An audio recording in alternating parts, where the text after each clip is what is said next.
Assalamualaikum warahmatullahi wabarakatuh. Teman-teman, perkenalkan nama saya Widi Boromaji. Saya angkatan 2019, prodi aquacultur. Nah, ini saya sudah di area persawahan untuk menanam padi. Nah, di sini saya akan melakukan proyek mandiri saya untuk memenuhi tugas praktikum Ecofish. Nah, di sini saya akan melakukan pengukuran kualitas air dari parameter fisika, kimia maupun biologi. Nah, nanti kita langsung ke praktiknya aja. Nah, sekarang langsung kita ke parameter fisika, teman-teman. Nah, di sini saya menggunakan sesidis ya, untuk mengukur kecerahan air. Jadi nanti langsung kita masukkan aja ke badan air. Asidis adalah dis hitam dan dis putih yang digunakan untuk mengukur kecerahan badan air, baik perairan tawar maupun asin, yang diturunkan ke dalam air dengan tangan hingga menemukan batas tak samar dan kedalaman di mana ia menghilang dari pandangan. Oke teman-teman, dalam pengukurannya langsung saja masukkan sesidis ke dalam perairan sambil membaca skala pada tongkat sesidis pada saat terlihat samar-samar dan tepat hilang. Lalu masukkan ke dalam rumus K1 plus K2 per 2. Nah, lalu kita dapatkan hasilnya kecerahan perairan tersebut.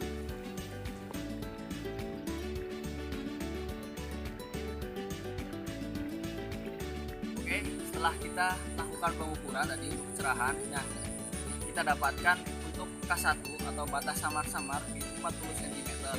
Nah, untuk K2-nya itu 50 cm atau batas tak terlihat. Nanti langsung kita masukkan aja ke rumusnya. Rumusnya yaitu K atau kecerahan sama dengan K1 plus K2 per 2. Jadi nanti 40 ditambah 50 sama dengan 90 per 2. Jadi nanti didapatkan untuk kecerahan yaitu sekitar 45 cm atau 45 cm. Oke teman-teman, selanjutnya kita mengukur parameter kimia, yaitu saya akan mengukur pH. Nah, di sini saya sudah mempunyai pH paper.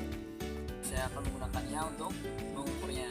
Nah, juga ada baskom kecil di sini untuk mengambil air saat pengukuran nanti. Oke, langsung aja. Oke teman-teman, saya menggunakan pH paper. Nah, pH paper di sini merupakan indikator konvensional. Nah, warna kertas akan berubah jika dicelupkan ke dalam larutan asam atau basa. Nah, saya juga menggunakan baskom untuk wadah air yang akan diukur atau dicek.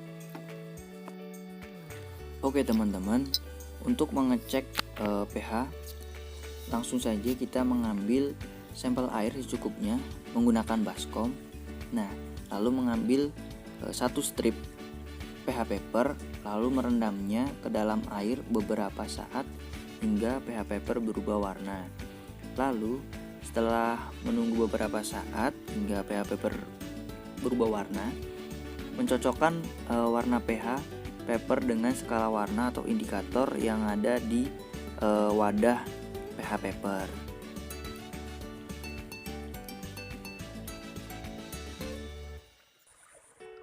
Oke teman-teman, setelah kita melakukan pengukuran tadi menggunakan pH paper, nah kita langsung cocokkan saja ke indikator. Ya, di sini indikator yang tertempel pada kotak pH paper. Kita langsung cocokkan aja. Nah, di sini kita dapatkan pH dari air ini di sawah ini sekitar 7 ya, 6 sampai 7 ini masuk antara 6 dan 7.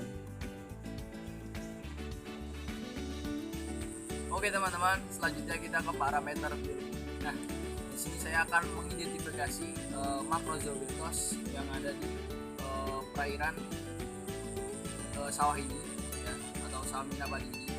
Jadi nanti saya menggunakan cetok untuk mengambil tanahnya. Nah, di sini saya juga menggunakan baskom untuk sebagai wadah nanti tanahnya kita masukkan ke baskom, lalu kita cari makrozobentosnya.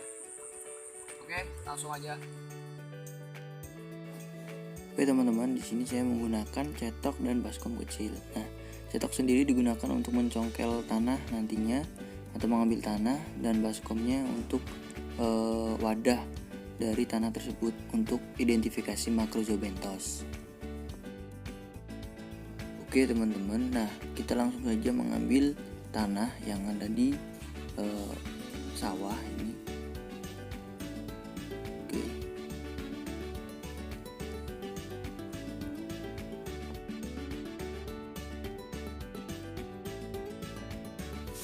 Oke teman-teman, setelah kita mengambil tanah dari area persawahan tadi, langsung saja kita mulai mencari Macrorhizobenthos yang terdapat dalam tanah tadi yang kita ambil sebanyak mungkin.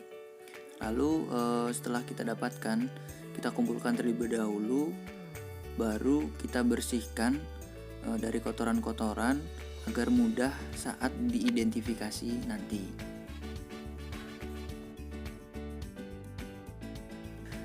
Oke, setelah kita menemukan Macrorhizobenthosnya dan terkumpul, setelah ini kita bersihkan dari kotoran-kotoran atau substrat yang menempel pada Macrorhizobenthosnya. Kita bersihkan. Nah,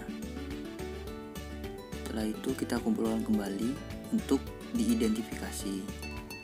Nah, tujuan dari pembersihan ini dari kotoran agar kita saat identifikasi nantinya mudah untuk mengetahui jenis apa Macrorhizobenthos tersebut.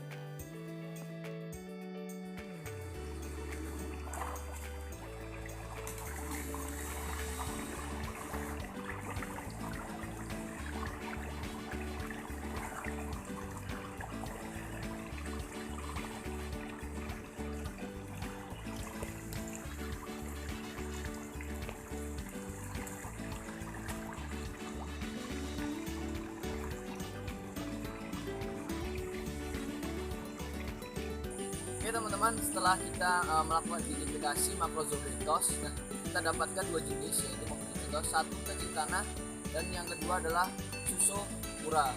Jadi itu hasil identifikasi dari Macrorhizobenthos.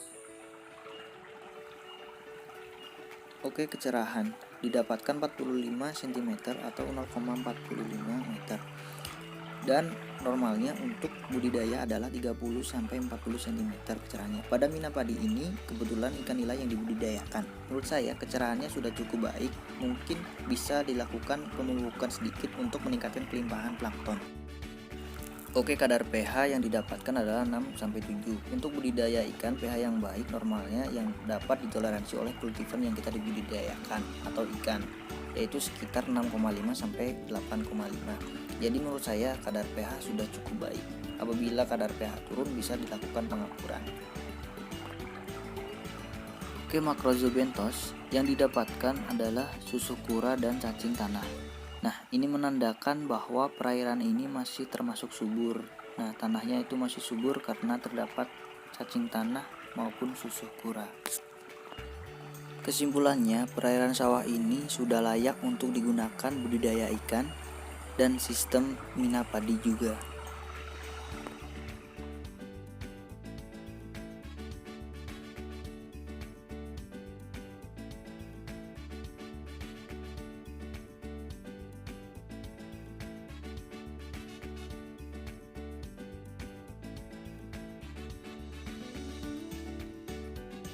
Oke teman-teman, sekian video project mandiri dari saya.